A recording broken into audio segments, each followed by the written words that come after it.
Oi, queridos! Vamos dar continuidade ao nosso estudo sobre os inimigos da identidade espiritual. Vamos fazer uma mini revisão. Nós vimos que a origem do pecado, embora na nossa mente esteja a origem do pecado é Eva com o fruto proibido. Não. Vemos que Eva foi influenciada pelo mal e o mal tem nome. Satanás se apossou do corpo de um animal astuto no jardim do Éden, uma serpente, e usou aquele corpo para influenciar e se comunicar na matéria com Eva. Eva, além de se sujeitar, além de ser aguçada nos seus desejos, nos seus olhos, na sua percepção, e se sujeitar àquele comando, àquela dúvida implantada nela, também influenciou o seu marido, Adão, o seu companheiro, aquele que Deus tinha dado o governo e a administração do jardim. Então vimos que o mal ele foi originado não no homem e na mulher. O homem e a mulher receberam essa semente chamada pecado, essa semente pecaminosa, eles começaram a participar do mal através da carne, quando se sujeitaram àquele que é a origem do mal, Satanás. E quando isso aconteceu, quando ele estava lá no céu, ele era um querubim guardião, lemos isso no livro de Isaías e no livro de Ezequiel. Ele era um guardião ungido, lindo, esplendoroso, que se corrompeu justamente pelas virtudes colocadas nele. Ele era uma manifestação de perfeição, de amadurecimento, de esplendor de glória. E toda aquela glória foi depositada nele para glorificar o nome do seu Criador. Mas ele reivindicou para si um monte de adoração. Ele reivindicou para si, ele desejou no seu coração, no seu interior, nas suas motivações, ter um monte tão alto quanto o de Deus. E aquilo foi uma abominação aos olhos de Deus, porque ele nunca tinha aprendido aquilo com ninguém, aquela corrupção estava dentro dele. E ao ver aquela abominação, Deus que conhece todas as coisas, é eterno, perfeito, onisciente, ele o expulsou do Éden de Deus, do céu de Deus, o expulsou para a terra. E ele foi consumido, a palavra diz, né, os profetas, ao profetizarem isso, diz que ele foi consumido em chamas. E ele trocou a glória por corrupção. Aquele que era dotado de luz, agora estava envolto à treva. O homem deu acesso a ele e compartilhou o seu próprio governo que tinha recebido do Criador com ele. Com quem? Com Satanás.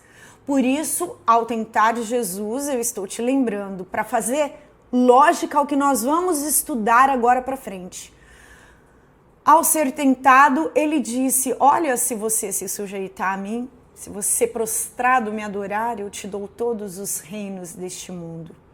Jesus disse para ele que ele nunca deveria colocar Deus à prova. Mas Jesus em momento algum disse que aquilo que ele tinha falado era mentira, porque realmente era verdade. O homem deu legalidade por meio do pecado, a acessibilidade ao governo do mundo, ao governo da terra, que ele tinha recebido do próprio Deus, esta liberação de gerenciamento, de administração, de autoridade, esse encargo que não era mal, o homem não sentia dor, o homem não sentia cansaço, ele era plenamente criativo, foi o homem que nomeou todos os animais que conhecemos na terra, nomeou as plantas, nomeou tudo que estava na terra. O homem era dotado de inteligência, criado à imagem e semelhança de Deus. O homem não sentiu uma sobrecarga ao receber o encargo. Multipliquem-se, governe sobre a terra. dê nome para todas as coisas na terra. Só que aquela semente potencial foi maculada pelo pecado. E então os descendentes do homem, os filhos do homem, a descendência de Adão e Eva, começou a manifestar. Nós vamos ver a manifestação deste princípio. Por quê? Dentro do secularismo, eu quero que você guarde isso, e eu vou frisar isso em outras aulas, e eu já falei sobre isso no início dos módulos. Eu nunca vou conseguir falar para você todas as passagens bíblicas a respeito de todos os assuntos. A minha intenção não é provar que eu tenho conhecimento. A minha intenção é te despertar espiritualmente para o que acontece com você, para você se compreender como pessoa, o seu todo, e você despertar para o ambiente em que você está. Ao despertar, ao compreender como o mundo funciona, como você funciona em relação ao mundo, ao compreender o seu propósito como criatura feita à imagem e semelhança de Deus, ao compreender o seu potencial, ao compreender até as máculas que aconteceram na sua semente potencial e como isso pode ser revertido, restaurado, redimido, você se posicionar naquilo que originalmente você é e que Deus restaurou ao seu favor e para você. Então nós vamos ver em Gênesis 11 a descendência de Adão manifestando aquela mácula de pecado que estava no coração de Satanás, lá no céu ainda, que era criar um monte para si. A famosa história da Torre de Babel se dá para essa inclinação do homem querer ser adorado e criar um centro de governo a partir de si próprio, e não pela influência do Criador. Vamos ler em Gênesis 11. No mundo todo havia apenas uma língua, um só modo de falar. Saindo os homens do Oriente, encontraram uma planície em Sinear e ali se fixaram. Disseram uns aos outros: vamos fazer tijolos e queimá-los bem. Usavam tijolos em lugar de pedras e piche em vez de argamassa. Depois disseram: vamos construir uma cidade com uma torre que alcance os céus. Assim nosso nome será famoso e não seremos espalhados pela face da terra. O Senhor desceu para ver a cidade e a torre que os homens estavam construindo. E disse o Senhor: eles são um só povo, falam uma só língua e começaram a construir isso.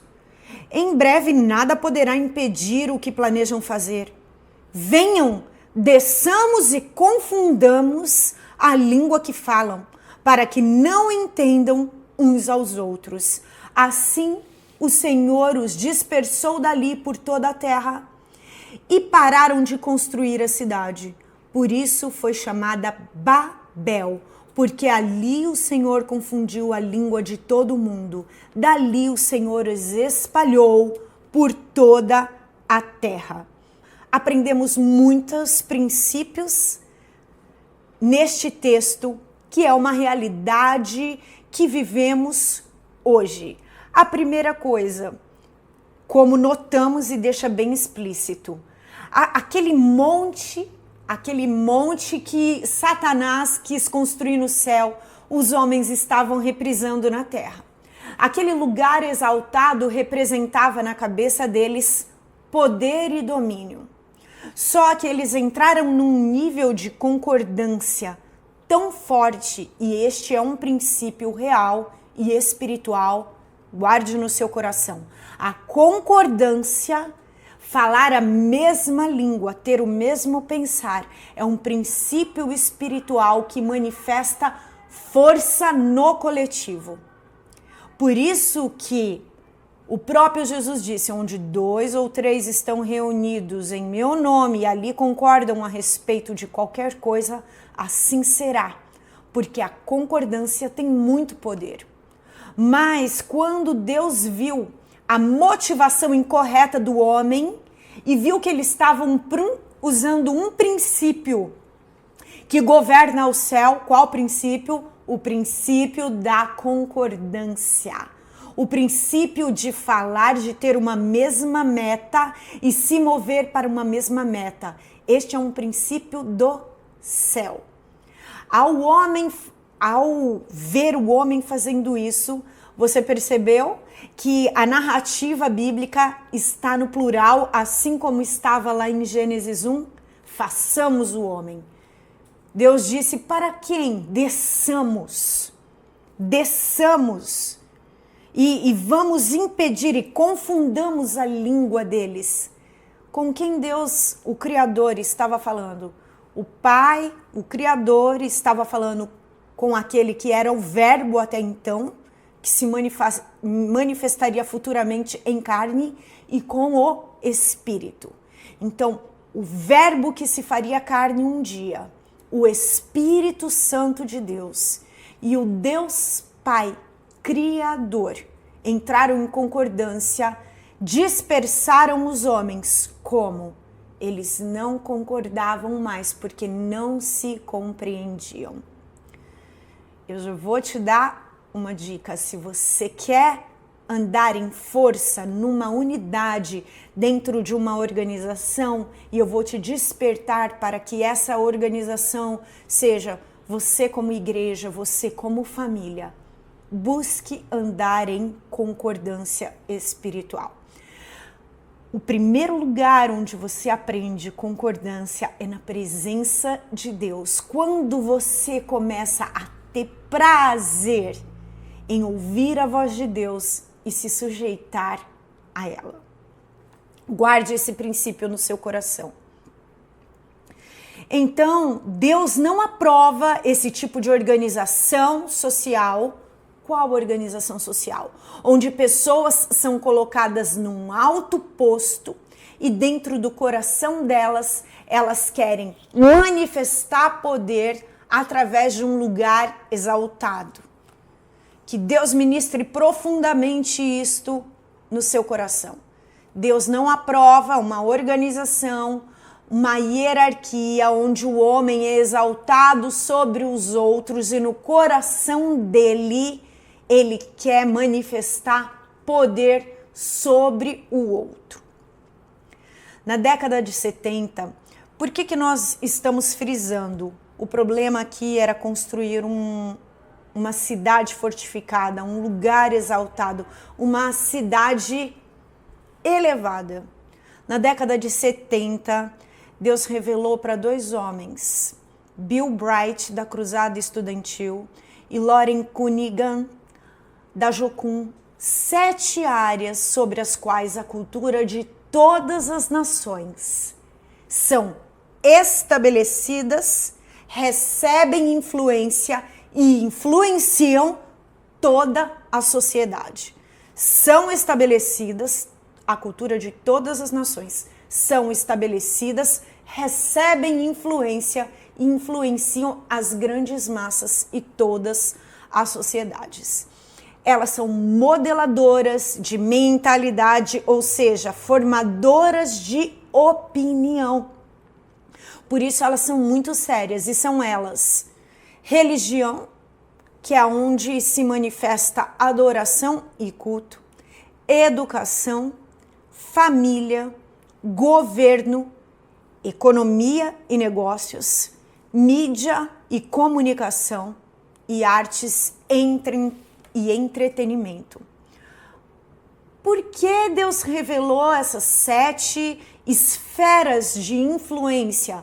Esses 7 montes, vamos usar o nome montes de influência para esses homens de Deus, que podemos chamar assim, para esses servos fiéis dele. Porque Deus entregou uma estratégia para eles de como trazer a consciência do reino dos céus, nessas 7 esferas, nesses 7 montes de autoridade, e ao influenciar com o reino dos céus, a sociedade poderia receber uma considerável carga de conhecimento. Qual conhecimento? Conhecimento revelado, o conhecimento que manifesta poder, aquele que traz verdadeira libertação, como nós estudamos, e aquele que pode manifestar o verdadeiro arrependimento. Qual é o verdadeiro arrependimento? Nós vamos estudar mais sobre isso. É manifestar frutos que permanecem. Então, Deus revelou essas 7 áreas para esses homens. E a base desse estudo, nós vamos ver na próxima aula, está lá em Josué. Nós vamos atentar para Josué, e Josué, no livro de Josué, capítulo 24, vai ser a nossa base. O que eu quero que você guarde no seu coração agora. Nós vamos ver cada um dos montes de influência sobre o aspecto secular, como é que a mentalidade mundana, talvez eu não consiga falar com toda a abrangência como cada área funciona, mas eu vou trazer um despertar para você, como é que você é influenciado por esses montes de influência. E uma coisa que eu reparei, na Bíblia existe a palavra montes em toda ela. E Deus usa essa palavra monte, e a Bíblia manifesta que os povos organizados, quando iam contra-atacar contra Israel e contra o povo de Deus, eles se organizavam em montes. Porque o monte, um lugar elevado, é um lugar onde você tem visão do perigo, você tem visão daquilo que está te alcançando. Então, se organizar num monte te dá visão para saber quem está te atacando. E geralmente os homens fortes que se levantaram, todos os povos fortes que se levantaram contra o povo de Deus, se organizavam em colinas. Guarde isso no seu coração. A Bíblia relata, usa esse termo monte para falar de muitos povos e civilizações que lutaram contra o povo de Deus. Na próxima aula nós vamos fazer a leitura então do livro de Josué. Espero que este conteúdo tenha abençoado a sua vida. Agora eles estão sendo liberados em novos dias da semana, toda terça, quinta e domingo, porque em breve teremos nova programação. Você pode transformá-los em verdadeiras devocionais e reflexões. Sim, as aulas sobre identidade espiritual. Você também pode compartilhá-las com seus grupos de estudo, com seus grupos da igreja. Se você gostou desse vídeo, curta, compartilhe e deixe seu comentário, pois ele é importante para nós e faz com que o YouTube compartilhe com mais pessoas. Aproveite e visite o nosso canal. Nele você vai achar testemunhos e pregações da Palavra de Deus. Eu quero aproveitar e falar para você deste livro que Deus me inspirou a escrever, o Guia Prático para Mulheres Sendo Transformada por Deus em uma Mulher Notável. Um guia para você ser transformada pelo Espírito Santo. Além de abordar vários assuntos do universo feminino, este guia conta com conteúdo bíblico em cada capítulo, questionários para autoconhecimento e declarações poderosas em forma de orações pessoais para a cura da alma e desenvolvimento pessoal. Você pode adquiri-lo na forma física ou digital pelo QR Code que aparece na sua tela ou pelo link da Amazon na descrição deste vídeo.